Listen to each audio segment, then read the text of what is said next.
사랑하는 성도 여러분, 그리고 진리를 찾는 모든 분들께 지금 우리가 함께하는 이 시간이 여러분의 영혼의 깊은 울림과 깨달음을 주는 복된 시간이 되기를 소망합니다. 본격적인 이야기에 앞서 만약 오늘 이 말씀이 여러분의 마음에 와닿는다면 좋아요와 공유를 통해 이 빛이 더 많은 이들에게 전달될 수 있도록 도와주시길 부탁드립니다. 여러분의 작은 손길 하나하나가 어둠 속에서 길을 잃은 영혼에게 등불이 될 수 있습니다. 이 귀한 사역에 동참하시는 모든 분들 위해 하나님의 크신 은혜가 함께하시기를 기도합니다. 친구 여러분, 우리는 지금 거대한 기만의 시대에 살고 있습니다. 이제 그 장막은 교회가 아닌 세상 스스로에 의해 찢어지고 있습니다. 어둠의 세력들은 더 이상 그림자 속에 숨어 만족하지 않습니다. 전 세계적인 반역을 설계하는 자들은 이제 그들의 청사진을 감추지 않습니다. 거대한 질서가 무너지고 있으며 그와 함께 한 명의 지도자가 등장할 것입니다. 그는 단순히 나라를 다스리는 것을 넘어 사람들의 영혼까지 지배하려 할 것입니다. 이것은 정치적인 공포 조장이 아닙니다. 선정적인 이야기도 아닙니다. 이것은 성경이 말하는 현실입니다. 사도 바울은 데살로니가후서 2장에서 주님이 오시기 전에 먼저 배교하는 일이 있을 것이라고 기록했습니다. 진리를 버리고 믿음에서 떠나는 일이 일어난 후에야 저 불법의 사람이 나타날 것이라고 말입니다. 그는 자신을 높여 하나님이라 불리는 모든 것 위에 군림할 것이며 놀라운 기적과 표적을 행하고 강력한 힘으로 사람들을 속일 것입니다. 그리고 진리의 사랑을 받지 아니하여 구원함을 얻지 못한 자들에게 하나님께서는 미혹의 역사를 허락하사 거짓 것을 믿게 하실 것입니다. 여러분, 이 일이 지금 일어나고 있는 것이 보이지 않으십니까? 적그리스도의 영은 이미 활동하고 있습니다. 우리는 혼돈 속에서 질서를 잡아주고 회개 없는 평화를 제공하며 성경 없는 도덕과 진리 없는 연합을 약속하는 단 한 명의 지도자, 통일된 인물을 갈망하는 세상의 토대가 마련되는 것을 목격하고 있습니다. 그리고 세상은 그를 기쁘게 맞이할 것입니다. 왜냐하면 그들은 진정으로 구원하시는 유일한 왕을 이미 거부했기 때문입니다. 그들은 더 이상 자신들의 의도를 숨기지 않습니다. 세계 단일 정부, 즉 글로벌리즘은 더 이상 음모론이 아니라 언론의 헤드라인을 장식하고 있습니다. 감시는 이론이 아니라 거대한 산업이 되었고 검열 또한 마찬가지입니다. 진실은 더 이상 토론의 대상이 아니라 범죄 시대고 정책의 이름으로 억압받고 있습니다. 그리고 수많은 교회는 깊은 잠에 빠져 있습니다. 지금은 강한 미혹의 시대입니다. 우리는 침묵하는 관찰자로 부름받은 것이 아닙니다. 우리는 파수꾼으로 부름받았습니다. 나팔을 불어 백성에게 경고해야 합니다. 그래서 여러분께 묻고 싶습니다. 여러분은 하나님의 말씀이라는 다의 굳건히 매여 있습니까? 아니면 세상 문화의 조류에 떠내려가고 있습니까? 진리를 위해 고난받을 준비가 되어 있습니까? 아니면 사람들의 인정을 받기 위해 무릎 꿇고 있습니까? 여러분은 그리스도께 경배했습니까?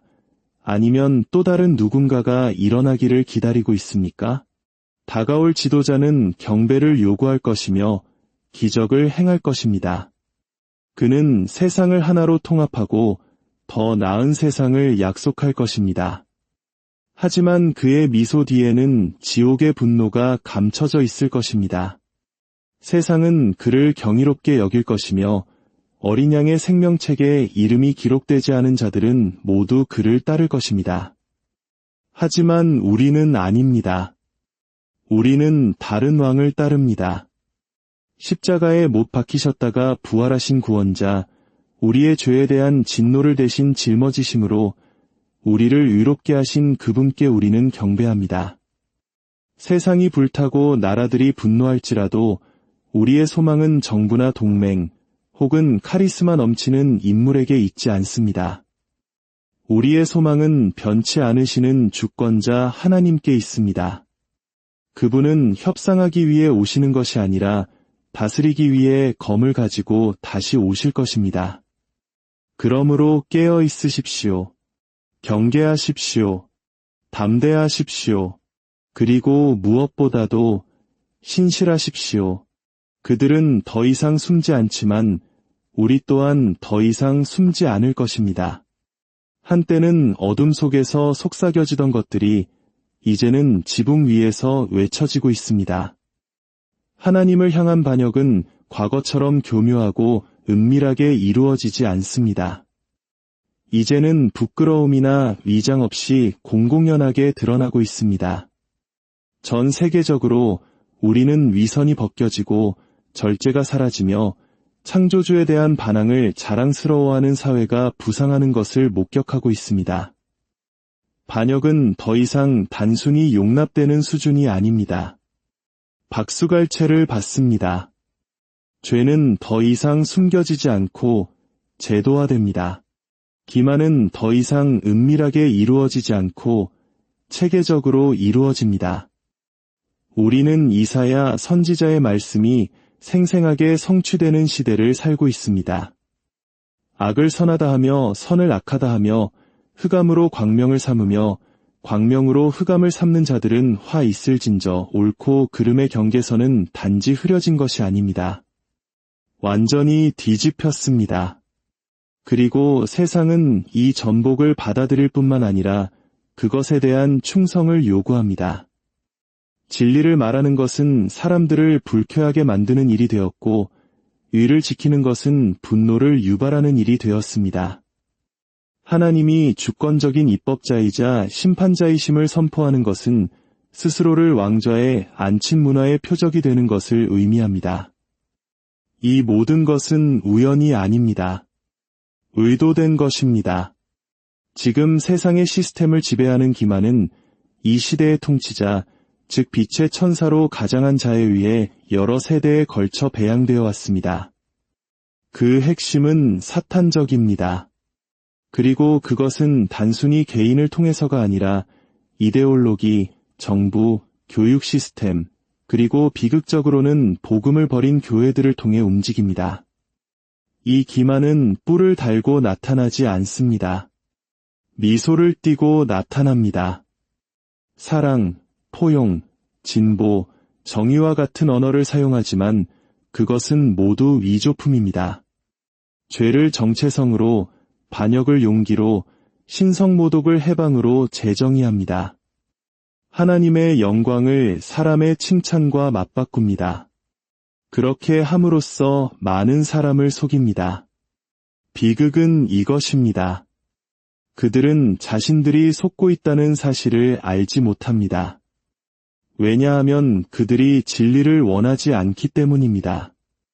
로마서 한 장이 선포하듯 그들은 불의로 진리를 억누르고 하나님의 진리를 거짓 것으로 바꾸었습니다. 그래서 하나님은 그들을 부패한 생각과 부자연스러운 정욕, 온갖 종류의 사악함으로 가득 찬 삶에 내버려 두셨습니다. 이것은 단지 미래에 있을 심판이 아니라 지금 현재 일어나고 있는 심판입니다. 주위를 둘러보고 그 증상들을 보십시오. 아이들은 자신의 생물학적 성별조차 의심하도록 배웁니다. 하나님께서 한 남자와 한 여자 사이에 거룩한 언약으로 만드신 결혼은 유연한 사회적 계약이나 심지어 낡은 것으로 취급됩니다. 태어나지 않은 생명을 죽이는 것이 신성한 권리로 존중됩니다. 대중문화는 변태적인 것을 미화하고 거리에서는 교만의 행진이 벌어지며 성경적 진리를 감히 말하는 자들을 처벌하는 법이 통과됩니다. 어둠은 단지 허용되는 것이 아니라 법으로 제정되고 군중은 환호합니다. 정부들은 자유라는 깃발 아래 사악함을 조장합니다. 국가들은 순종보다 자유를 높이 듭니다. 세상은 진리에 기반한 연합이 아니라 거짓에 대한 관용 위에 세워진 연합을 갈망하고 있습니다. 그리고 어떤 대가를 치르더라도 연합을 이루려는 그 욕망은 거짓 평화를 제공하고 완전한 경배를 요구할 한 사람, 즉 적그리스도를 위한 길을 준비하고 있습니다. 역사를 통틀어 인류는 하나님을 떠나 평화와 권력, 그리고 목적을 약속하는 지도자에 대한 끝없는 갈망을 보여왔습니다. 바벨탑에서부터 이집트, 바빌론, 페르시아, 그리스, 로마 제국에 이르기까지 인류는 하나님의 통치에 반항하여 자신들의 왕국을 건설하고자 했습니다. 그들은 만군의 주님을 대신할 왕과 파라오, 황제들을 만들어냈습니다. 성경은 이 인물에 대해 명확하고 일관되게 말합니다. 그는 상징이나 은유가 아니라 마지막 때의 세계 무대를 지배하기 위해 일어설 실제적인 인물, 즉 세계적인 정치, 종교, 군사 지도자입니다. 그의 힘은 막강할 것이고 그의 기만은 타의 추종을 불허할 것이며 진리를 알지 못하는 자들에게는 그의 매력이 거부할 수 없을 것입니다. 세상은 단지 그런 사람을 준비하는 것이 아니라 그를 애타게 갈망하고 있습니다. 도덕적, 신학적, 생물학적, 철학적 모든 차원에서 진리가 계속해서 거부됨에 따라 인류는 미혹을 받아들일 준비가 되어가고 있습니다. 이것은 단순히 성경적 진리에서 벗어나는 것이 아니라 의도적이고 열정적인 포기입니다. 그는 폭군처럼 보이지 않을 것입니다. 평화의 사람으로 올 것입니다. 그는 해결책을 제시하고 분열된 것을 통합하며 불가능해 보이는 것을 중재할 것입니다. 그는 웅변과 이성, 권위를 가지고 말할 것입니다. 하나님을 미워하는 자들은 그를 사랑할 것입니다. 그는 총칼을 들고 오는 것이 아니라 달콤한 약속을 들고 올 것입니다. 국가들은 그에게서 자신들의 희망과 꿈, 이데올로기의 정점을 보게 될 것입니다. 그는 참된 메시아를 거부한 자들에게 메시아가 될 것입니다. 이 거짓 지도자는 단순한 정치인이 아닐 것입니다. 그는 영적인 인물일 것입니다. 요한계시록 13장은 그가 용, 즉 사탄 자신에게서 권세를 받은 자로 묘사합니다. 그의 등장은 초자연적일 것이며 기적과 이적으로 가득할 것입니다. 그는 세상 사람들을 경탄하게 만들 것이고 영적으로 눈먼 자들은 그 앞에 무릎을 꿇을 것입니다. 그는 참 하나님을 향해 신성모독적인 말을 할 것입니다. 그는 하나님의 성전에 앉아 자신을 하나님이라고 선포할 것입니다. 그는 누구든지 표를 받지 않고는 샀거나 팔 수 없는 시스템을 구축할 것입니다. 이것은 단순한 경제 문제가 아닙니다. 이것은 완전한 통제입니다. 삶의 모든 측면이 그의 통치에 종속될 것입니다. 중요한 것은 사람들이 그에게 저항하지 않을 것이라는 점입니다. 그를 환영하고 환호하며 기쁨으로 그에게 복종할 것입니다. 왜냐하면 그들이 이미 진리를 거부했기 때문입니다. 바울은 데살로니가후서 2장에서 그들이 구원을 얻게 하는 진리의 사랑을 받지 않았기 때문에 하나님께서 그들에게 강한 미혹을 보내사 거짓 것을 믿게 하실 것이라고 기록했습니다. 이 미혹은 하나님의 심판입니다. 사람들이 하나님을 계속해서 거부할 때 하나님은 결국 그들이 원하는 것을 정확하게 주십니다. 우리는 이미 그 무대가 마련되는 것을 볼 수 있습니다. 통일, 중앙 집권적 권위, 국경과 도덕적 절대 기준의 해체를 향한 세계적인 움직임은 모두 단 한 명의 카리스마 넘치는 지도자가 권력을 장악할 수 있는 분위기를 조성하는 데 기여하고 있습니다. 혼돈에 대한 두려움, 끊임없는 갈등에 대한 피로감, 안전에 대한 갈망, 이 모든 감정들은 사람들을 조종에 취약하게 만듭니다. 하지만 이 지도자는 그들을 평화로 이끌지 않을 것입니다. 그는 그들을 파멸로 이끌 것입니다. 그의 왕국은 정의와 진리의 왕국이 아니라 기만과 죽음의 왕국이 될 것입니다. 그의 통치는 짧지만 재앙적일 것입니다. 그의 통치 아래서 참된 신자들에 대한 박해는 격화될 것입니다. 무릎 꿇기를 거부하는 신실한 남은 자들은 사냥당하고 투옥되며 순교할 것입니다. 기만과 거짓이 판을 치고 진리가 조롱받는 시대에 그리스도 안에 굳건히 서라는 부르심은 그 어느 때보다 시급합니다. 세상은 진리에서 표류하는 것이 아니라 전력 질주하여 멀어지고 있습니다. 하나님에 대해 중립적인 것이 아니라 적대적입니다. 의를 오해하는 것이 아니라 경멸합니다. 신자에게 이것은 우리가 우호적인 지형을 걷는 것이 아니라 적진을 행군하고 있음을 의미합니다. 이러한 때에 타협은 선택사항이 아닙니다. 침묵은 신실함이 아니며 두려움은 변명이 될 수 없습니다. 성경은 마지막 때에 많은 사람의 사랑이 식어지고 거짓 교사들이 일어나며 박해가 증가하고 경건치 않은 자들이 분노하며 진리가 거리에서 짓밟힐 것이라고 분명히 말합니다. 그러나 그리스도께 속한 자들에게 내려진 명령은 후퇴가 아니라 인내이며 문화에 적응하는 것이 아니라 그리스도를 닮아가는 것이며 세상과 타협하는 것이 아니라 마음을 새롭게 함으로 변화를 받는 것입니다. 그리스도 안에 굳건히 선다는 것은 단순히 그분에 대한 어떤 사실들을 믿는 것을 의미하지 않습니다.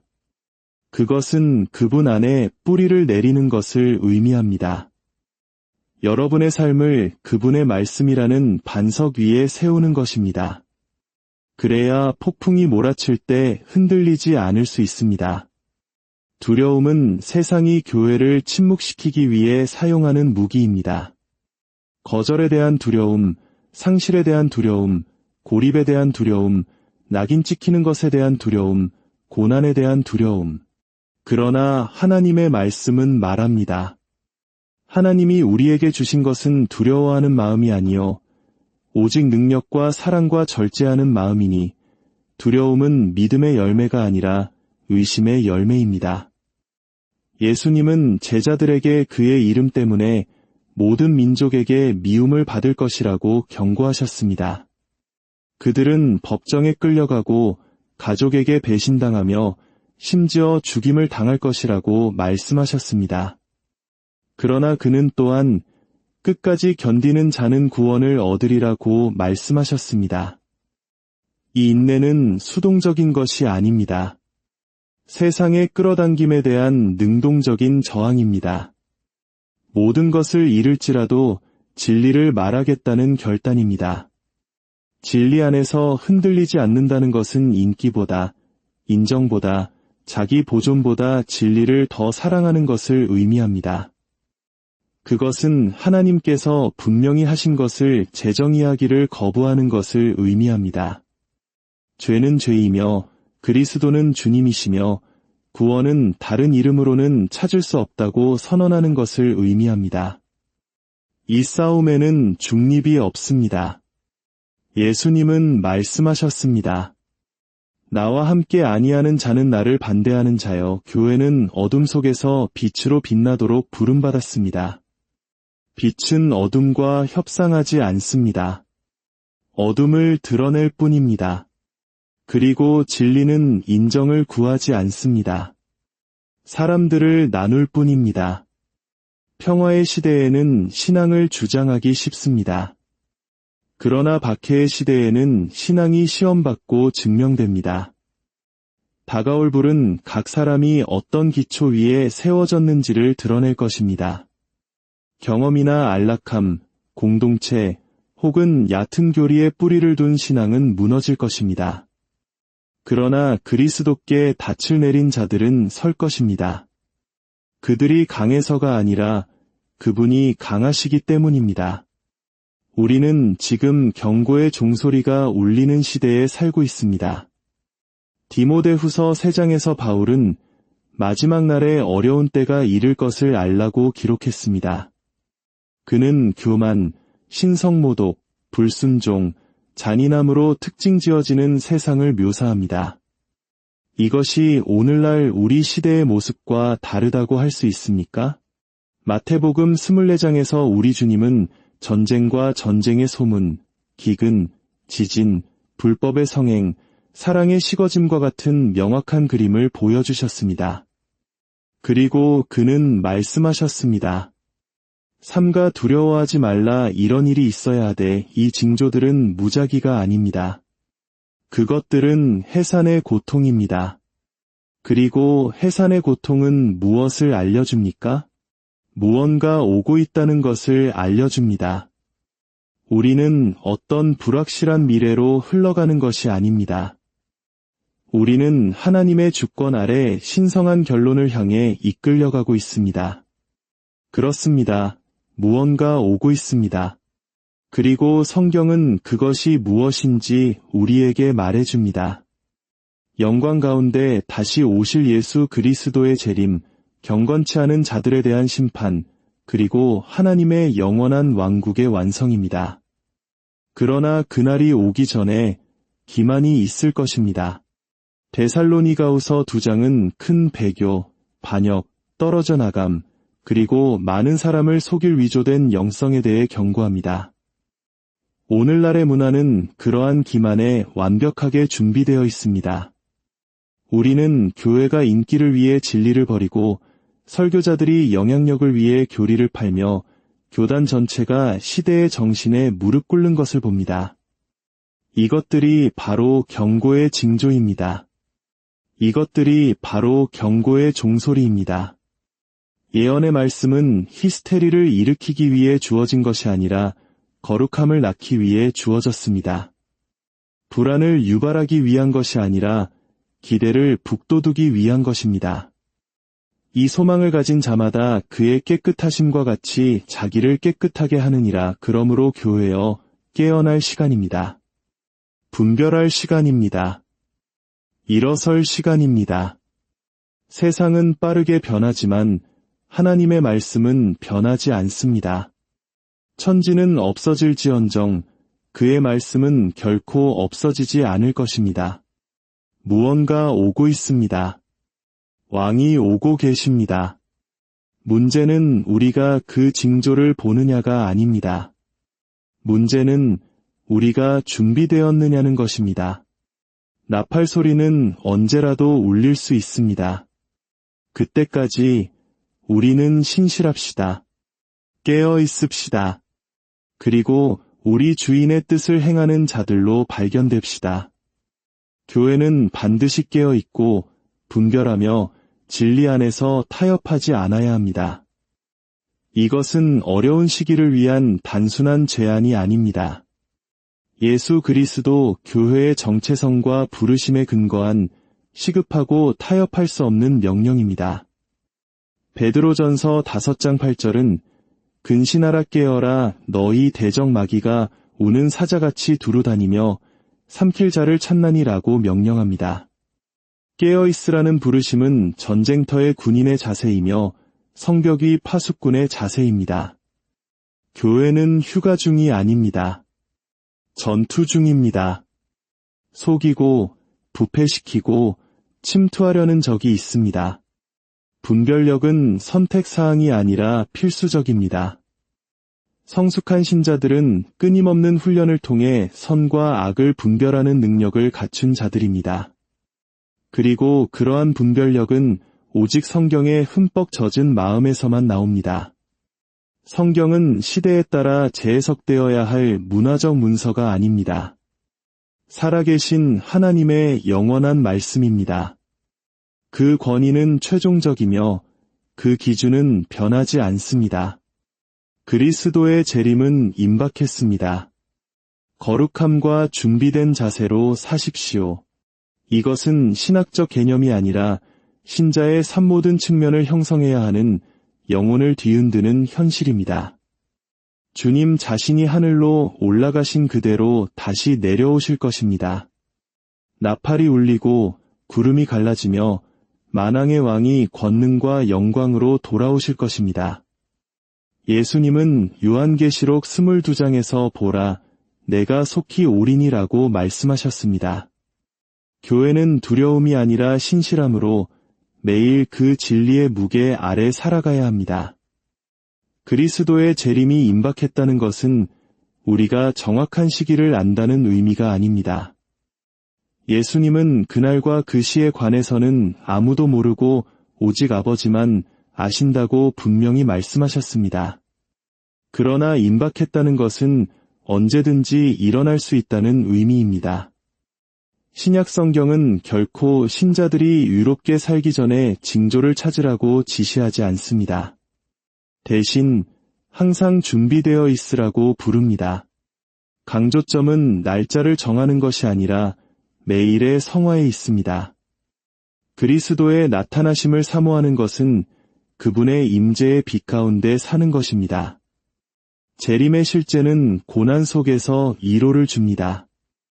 데살로니가전서 4장에서 바울은 그리스도 안에서 죽은 자들이 일어나고 살아남은 자들이 그들과 함께 공중에서 주를 영접할 것이라는 소망으로 슬퍼하는 신자들을 격려합니다.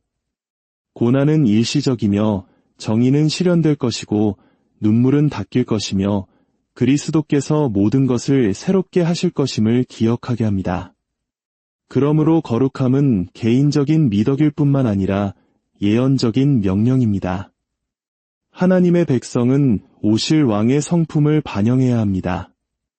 흠없고 순결하며 비뚤어지고 거스르는 세대 가운데서 빛으로 빛나야 합니다.